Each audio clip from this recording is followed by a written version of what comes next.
அதிமுக தலைமையிலான தேசிய ஜனநாயக கூட்டணியில பாஜக, பாமக, தமிழ் மாநில காங்கிரஸ், புரட்சி பாரதம், புதிய நீதி கட்சி, அனைத்து இந்திய பார்வர்ட் பிளாக், அமமுக, இந்திய ஜனநாயக கட்சி, பசும்பொன் தேசிய கட்சி, பெருந்தலைவர் மக்கள் கட்சி உள்ளிட்ட கூட்டணி கட்சிகளுக்கான அந்த தொகுதி பங்கீடு பேச்சுவார்த்தை கடந்த 1ஆம் தேதி மதுரையில நடைபெற்றது.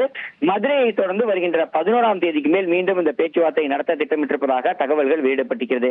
பாஜகவுடைய தேர்தல் பொறுப்பாளராக நியமிக்கப்பட்டிருக்கக்கூடிய மத்திய அமைச்சர் பியூஷ் கோயல், அதிமுக பொதுச்செயலாளர் எடப்பாடி பழனிசாமி மற்றும் கூட்டணி கட்சி தலைவர்கள் இந்த ஆலோசனை கூட்டத்தில் பங்கேற்க இருப்பதாக தகவல்கள் வெளியிடப்பட்டிருக்கிறது. ஏற்கனவே பாஜக தரப்புல வெற்றி வாய்ப்பு இருக்கக்கூடிய 50 தொகுதிகள் அடங்கிய பட்டியலை அதிமுகவிடம் வழங்கியிருக்கிறாங்க. இதே போல பாமக தரப்பிலும் தங்களுக்கென்று வெற்றி வாய்ப்பு இருக்கக்கூடிய 25 தொகுதிகளை பட்டியலிட்டு வழங்கியிருக்கிறாங்க. இந்த வழங்கப்பட்டிருக்கக்கூடிய தொகுதிகளில் பெரும்பாலான தொகுதிகள் அதிமுக போட்டியிடக்கூடிய வெற்றி வாய்ப்பு இருக்கக்கூடிய தொகுதிகளாக இருப்பதால அதிமுக மற்றும் பாஜக இடையே தொகுதிகளை இறுதி செய்ய முடியாத ஒரு சூழலே தொடர்கிறது. இந்த நிலையில தான் இது போன்ற பேச்சுவார்த்தை என்பது அவசியம் பெறுகிறது. அதிமுகவை பொறுத்தமட்டில் குறைந்தது 170 தொகுதிகளில் அதிமுக வேட்பாளர்களை நிறுத்தி போட்டியிடுவதென உறுதியாக இருக்கிறது.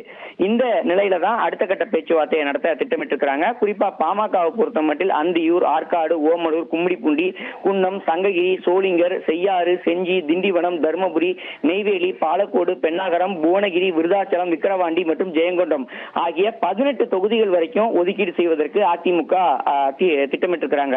இதுல கடந்த முறை பாமக போட்டியிட்டு வெற்றி பெற்ற சேலம் மேற்கு மற்றும் மயிலம் ஆகிய தொகுதிகளை இந்த முறை அதிமுகவே போட்டியிடுவதற்கு முடிவு செய்திருப்பதாக தகவல் வெளியிடப்பட்டிருக்கிறது.